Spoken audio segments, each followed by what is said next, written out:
Parole de Dieu quotidienne.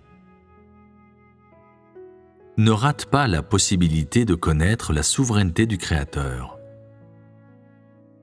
Les quelques décennies qui composent une vie humaine ne sont ni longues ni courtes.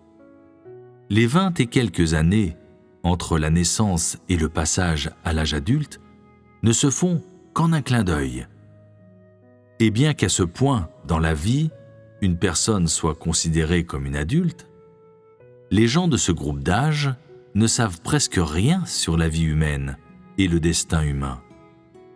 À mesure qu'ils gagnent plus d'expérience, progressivement ils avancent à grands pas vers l'âge mûr. Les gens dans la trentaine et la quarantaine acquièrent une expérience embryonnaire de la vie et du destin. Mais leurs idées sur ces choses sont encore très vagues. Ce n'est pas avant 40 ans que certaines personnes commencent à comprendre l'humanité et l'univers, qui ont été créés par Dieu, à saisir ce que la vie humaine signifie, ce que le destin humain signifie. Certaines personnes, même si elles ont été longtemps des disciples de Dieu et sont maintenant d'âge moyen, ne possèdent toujours pas une connaissance précise et une définition de la souveraineté de Dieu. Beaucoup moins la vraie soumission. Certaines personnes ne se soucient de rien d'autre que de chercher à recevoir des bénédictions. Et bien qu'ils aient vécu pendant de nombreuses années, elles ne connaissent ou ne comprennent en rien le fait de la souveraineté du Créateur sur le destin humain, et donc ne sont pas entrées, ne fût-ce qu'un peu, dans la leçon pratique de la soumission aux orchestrations et arrangements de Dieu. Ces gens sont tout à fait stupides. Ces gens vivent leur vie en vain. Si une vie humaine est divisée selon un degré de l'expérience de la vie d'un homme et sa connaissance du destin humain, elle peut à peu près se décomposer en 3 phases. La première phase est la jeunesse, les années entre la naissance et l'âge moyen, ou de la naissance jusqu'à 30. La deuxième phase est la maturation, de l'âge moyen à la vieillesse, ou de 30 à 60. Et la troisième phase est la période de maturité de l'homme, de la vieillesse, à partir de 60 ans, jusqu'à ce que l'on quitte le monde. En d'autres termes, de la naissance à l'âge moyen, la connaissance de la plupart des gens du destin et de la vie ne se limite qu'à répéter les idées des autres. Elle n'a presque pas d'essence réelle, pratique. Au cours de cette période, sa perspective de la vie et sa manière de se comporter dans le monde sont très superficielles et naïves. C'est sa période juvénile.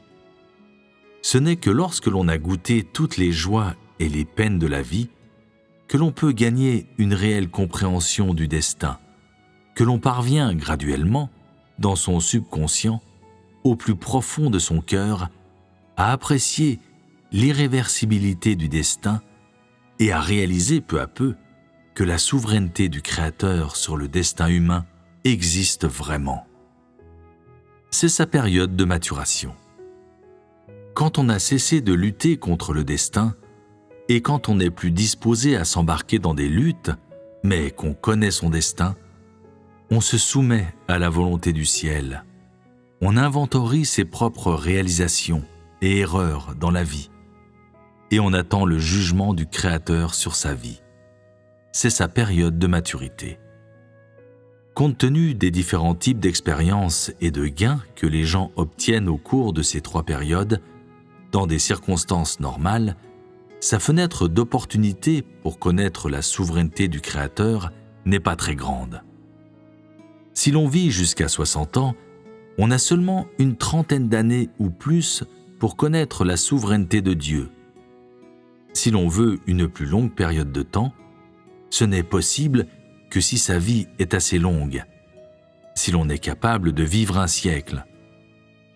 Je dis donc, selon les lois normales de l'existence humaine, même s'il s'agit d'un processus très long à partir du moment où on est confronté pour la première fois avec le sujet concernant la connaissance de la souveraineté du Créateur, jusqu'au moment où on est en mesure de reconnaître le fait de la souveraineté du Créateur, et à partir de là, jusqu'au point où on est capable de s'y soumettre, si réellement on compte bien les années, il n'y a pas plus de 30 ou 40 ans au cours desquels on a la chance de gagner ces récompenses.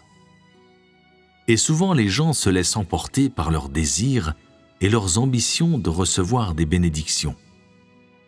Ils ne peuvent pas discerner où repose l'essence de la vie humaine, ne saisissent pas l'importance de connaître la souveraineté du Créateur, et donc, ils ne chérissent pas cette précieuse opportunité d'entrer dans le monde humain pour expérimenter la vie humaine, expérimenter la souveraineté du Créateur. Et ils ne réalisent pas à quel point il est précieux pour un être créé de recevoir les orientations personnelles du Créateur.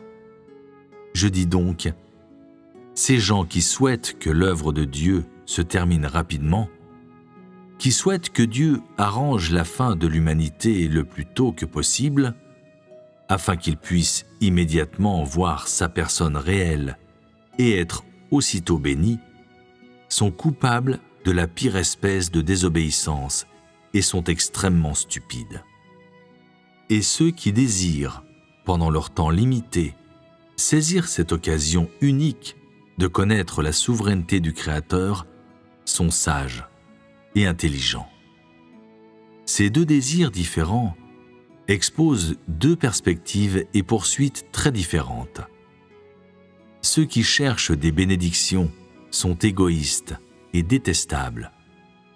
Ils ne montrent aucune considération envers la volonté de Dieu, ne cherchent jamais à connaître la souveraineté de Dieu, ne désirent jamais s'y soumettre, veulent simplement vivre comme ils veulent. Ce sont des dégénérés insouciants.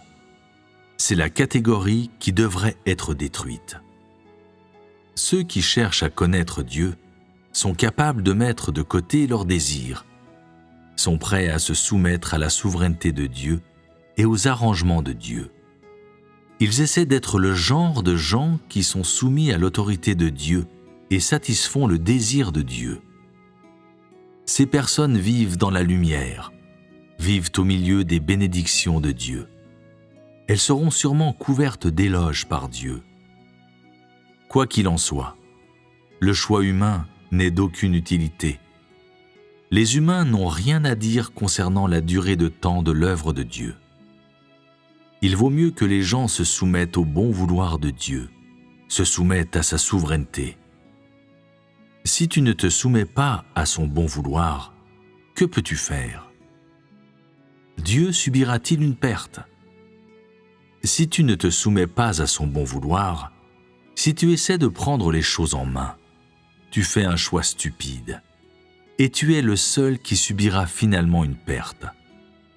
Ce n'est que si les gens coopèrent avec Dieu le plus tôt que possible, ce n'est que s'ils se hâtent d'accepter ses orchestrations, de connaître son autorité et de comprendre tout ce qu'il a fait pour eux, qu'ils auront de l'espoir, que leur vie ne sera pas vécue en vain, qu'ils parviendront au salut.